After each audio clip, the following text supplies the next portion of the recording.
was 1 month out of high school, ready for college, but not ready to let go of the fun times that I had lived with my high school friends. On July 10th, a new alternative lifestyle club opened by the name of Club 33.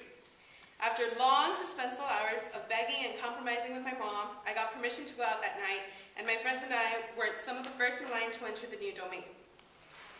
There were anti-LGBT church groups and organizations protesting such a club opening its doors in the RGV, which brought with it media coverage, including local news stations. They were holding interviews with the club's guests to get an insight on what caused such a huge turnout for this new place, and see why so many people were objecting to an LGBT venue opening up. While the interviews were going on, a friend and I decided to have background cameo moments before entering the club. While people were being interviewed, we would jump up in the background, waving at the cameras and making silly faces, aka photobombing. We were not to go unnoticed as our bright neon-colored attire really stood out against others' little black dresses. Inside the club, we met up with a few friends and danced our night away, while our parents thought we were at a sleepover, safe and sound asleep. The hours passed us, and we ran into a few familiar faces, including my mom's coworker, who was out and proud at work but expressed concern when he saw me on the dance floor. I was dancing with my friends when I accidentally backed it up into him, making that moment a little too awkward. I shook it off, went on with my night, which was one of the greatest of my life, as we made new friends, got our pictures taken for the club's website, and enjoyed a night of mischief and fun. The next morning, I woke up to my mom entering my room with a concerned face. The 8 weeks prior to the grand opening of Club 33, she had made a habit of coming into my room on Saturday and Sunday mornings to interrogate me of the events of the night before. Each interrogation was like an endless nightmare that always ended up with a question that made my stomach turn every time. Are you a lesbian? This Saturday was no different. I denied it just like I had the 8 weeks before, and she went on to fix the family breakfast. Remembering all the things that had happened the night before, I reconsidered my response to her question. I had set myself up for disaster with my actions throughout the night. I knew my mom would watch the news that night, and I knew she was bound to have contact with her coworker as soon as she entered the office on Monday morning. I called my closest friends and I told them I was going to come out to my mom before she heard it from someone else. I knew she hated being the last to know things, especially when it's something so serious. They were all supportive and said that if anything happened, I was welcome to stay with them until the end of the summer when it was time to leave to A&M. I then prepared myself for the worst by packing up my essential clothing and toiletries, my admissions information for A&M, and a backpack with my laptop, my phone, and my photo album. I packed it into my car and went on to my mom's room to have the talk. When I entered, I felt like I was lagging with me over 500 pounds of guilt, worry, and fear. I was not sure how this would end, and I was scared for my dear life. Mom was on her desk putting on her makeup, and she looked at me through her mirror and turned around to meet my face with fear of her own. Mom, for the last 8 weeks, every morning you've come into my room after I get back from my friends, and you've asked me if I am a lesbian. I don't know what prompted you to ask me that, but I am.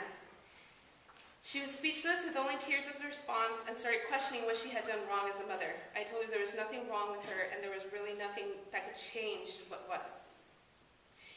Is it because of all the fruity and butch friends you're always with? Is this why you don't go to church? Am I going to have grandchildren? What did I do?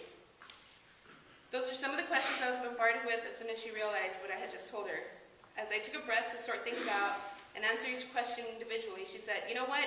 Don't answer anything, get your keys, don't bother going back to your room, get the hell out of my house, and don't come back.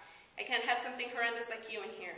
This is not how I raised you, and this is not what I want in my family. Get out. I walked out of her room in tears, angry and desperate. I hated myself for not being the perfect daughter, and I hated her reaction. That's not what a mom's supposed to say. Nonetheless, I got in the car and drove to my friend's house for comfort, accepting the cold reality that was. My friends were there for me, making me feel as comfortable as I could be. A day and a half passed, and I received a phone call from my mom saying she wanted to meet with me to talk. She told me to bring my stuff with me. I'd be returning home. She sounded calm when she called, so I agreed to meet her in a public place. That way I would be sure that I would have escape routes in case of anything. At this point, I wasn't sure of what my mom was capable of, and I didn't want to risk anything. Usually when there's something important I need to tell her, like when I got a tattoo, I have to do it in a public place where she won't be able to overreact because people are watching. Chuck E. Cheese and Barnes & Noble are the best places to go, in my opinion. We met up and talked for what seemed a very long time. There was one moment where I felt at ease and I had hope for the future with my family. She said, I've had my suspicions about you since you were in 6th grade. You have gone through so many phases, I thought this would be one that would pass, but apparently it hasn't. Now that you have confirmed my suspicions, I exploded and I broke down and I'm sorry. I didn't mean to be so mean. I thought to myself, really, Mom? Make me carry the secret for so long and you've really known all along, really? We went home together after I made sure it was the safest thing to do. For the month and a half following, the topic was ignored, even though she was aware that I was going out with my gay friends to the gay venues in the area. She simply focused on enjoying my company before I left for school, where I was able to find a community to start over like the lesbian I was. Since 2009, my mom has grown as a person. She is still sometimes uncomfortable talking about me identifying as a lesbian, but every once in a while she throws a gay joke my way, which catches me off guard but makes me laugh every time. She has talked to people to help her deal with it. She supports me now, asking if I'm dating someone, but my fear of another explosion makes me tell her about my separation of church and state policy, where I won't tell her anything about anyone until I feel she is ready and won't flip out. Our relationship is now the best it's ever been and will continue to grow in a positive direction.